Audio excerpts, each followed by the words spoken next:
Hey, I'm Kai, and today I'm going to be throwing everything that I can at Marshall's cheapest 20-watt valve amp. The DSL20 is going to be the highlight of today's video. These can be picked up on the used market for about £200 to £250, at least here in the UK. In this video, I really just want to see how well it can handle pedals. I'll also generally run through a lot of the tones that this amp has available, but first I'll give the amp a quick overview.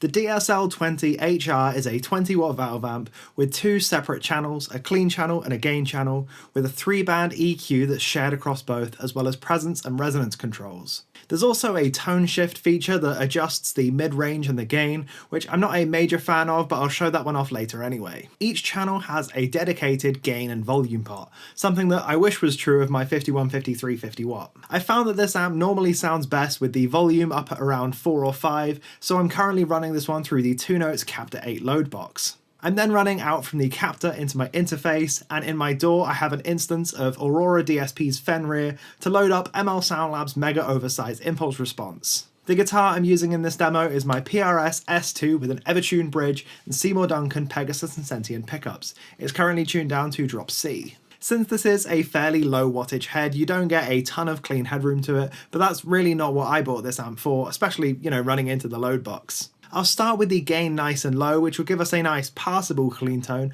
not super sparkly clean, but this will get you through most clean passages. I'll also stack on some pedals afterwards. I'll start on a split neck pickup tone, and then I'll switch over to the bridge humbucker so that you can hear the difference in gain we've got between the two.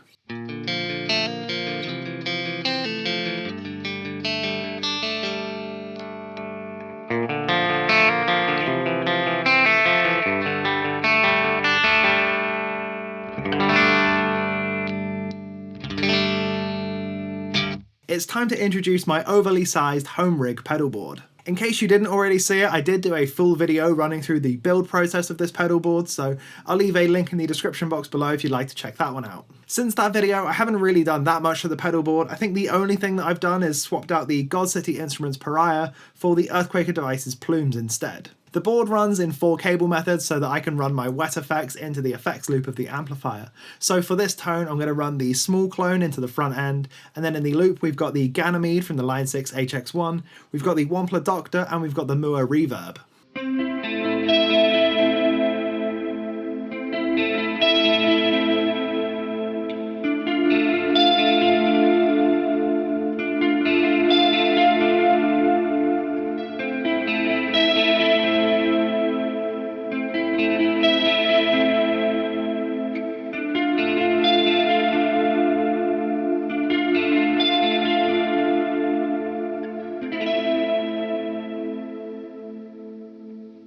The Doomy by Demiurge Instruments is their take on the Earthquaker Devices life pedal. This is a rat, a boost, and an octave all in one unit. This works great into a clean channel because it's so heavy that it runs straight past distortion and straight into extreme heavy fuzz. I'll also engage the boost side of this pedal about halfway through the clip.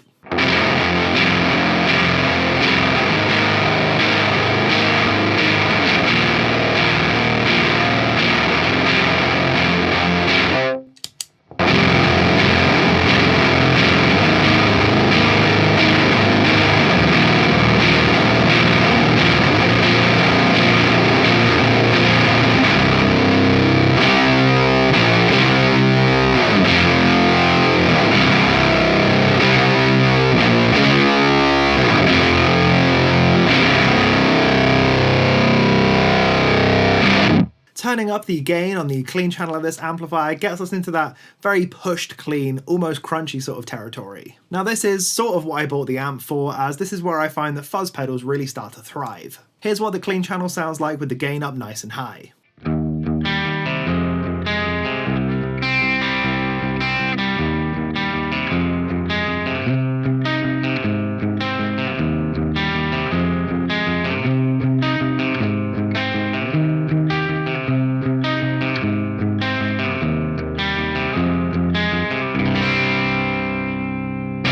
With that nice push tone dialed in, it's time to add some fuzz into this mix. I'm going to start with the biggest drive on my board, both in terms of sound and in terms of physical size. This is the Mountain Mover by Holy Island Audio. I have featured this one on my channel a few times already. This is a Big Muff inspired circuit, but with a lot more mid-range and a lot more tweakability.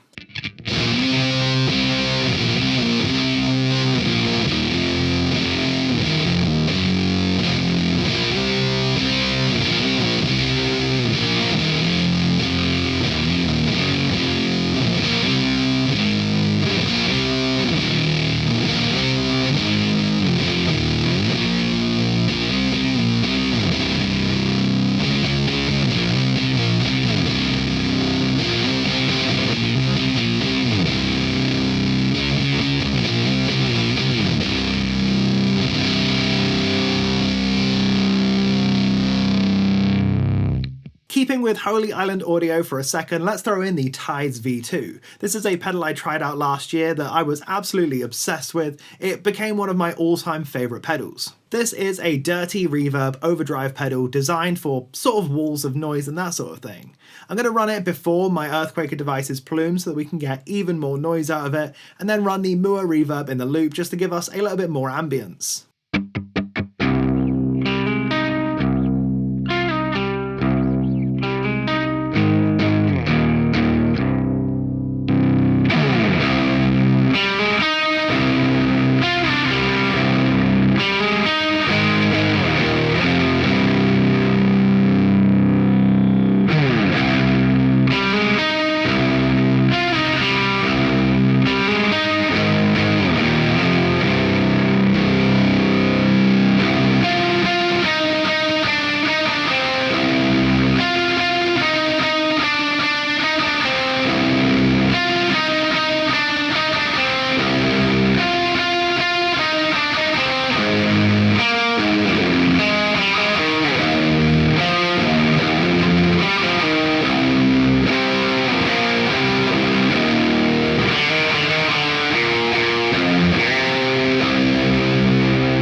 I'm going to get to the drive channel of the amplifier in just a second, but before I do, it would be really great if you could drop a comment letting me know what you've thought of the tone so far, and drop a subscribe if you haven't done so already. So we'll start with the gain set nice and low on the drive channel and hear what we're working with.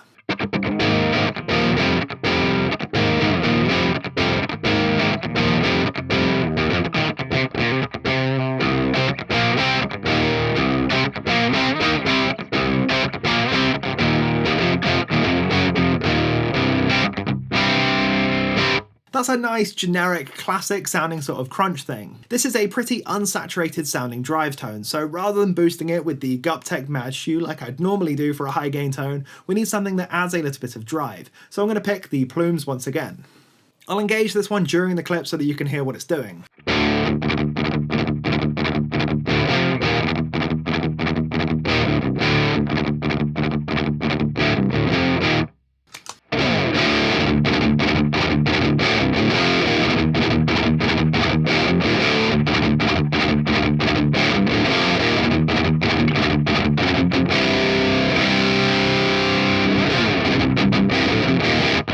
Time to get just a little bit weird with it now. I'm going to run the Bad Machine by Life is Unfair into the Plumes, and then I've also got the Bucket Brigade style delay in the HX1. This is running into the front end of the amp and not the loop so that we can get some more dirty repeats.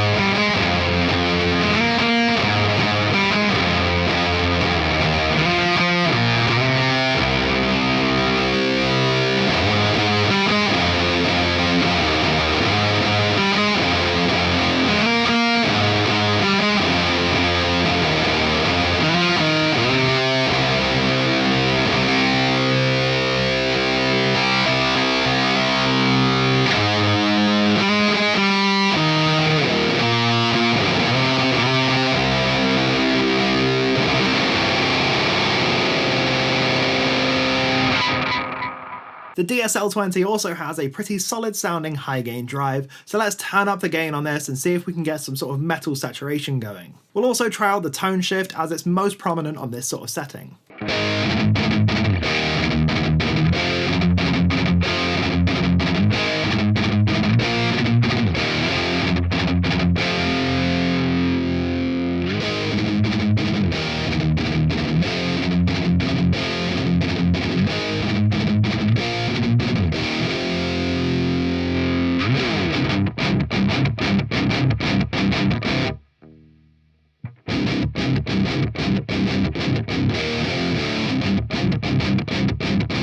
As I mentioned, I'm not a huge fan of the tone shift feature, but I thought it was worth showing off in this video anyway. Now this is a great sounding drive tone already, but we can push it a little bit further, get it a little bit tighter by using the Guptec Mad Chiou, especially if we have it on the right hand side, which is cloning the Fortin grind pedal.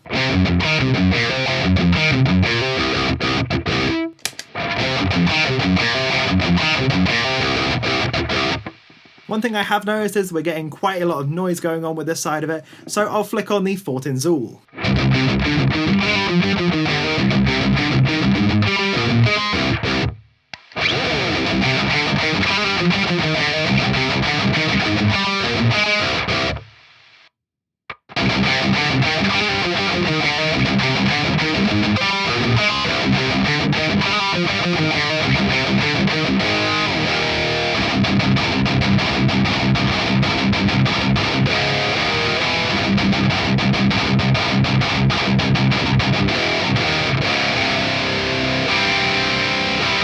Finally, if we've got a big saturation going like this, we can get a pretty soaring lead tone going. I'm going to use the other side of the Gup Tech for this, as this is more of a smoothing boost. Of course, for a great big lead tone like this, we're going to want some modulation going as well as some reverb and delay. So I'm kicking on the Wampler delay and the Moore reverb again, as well as the Pebble phaser in the Line 6 HX1.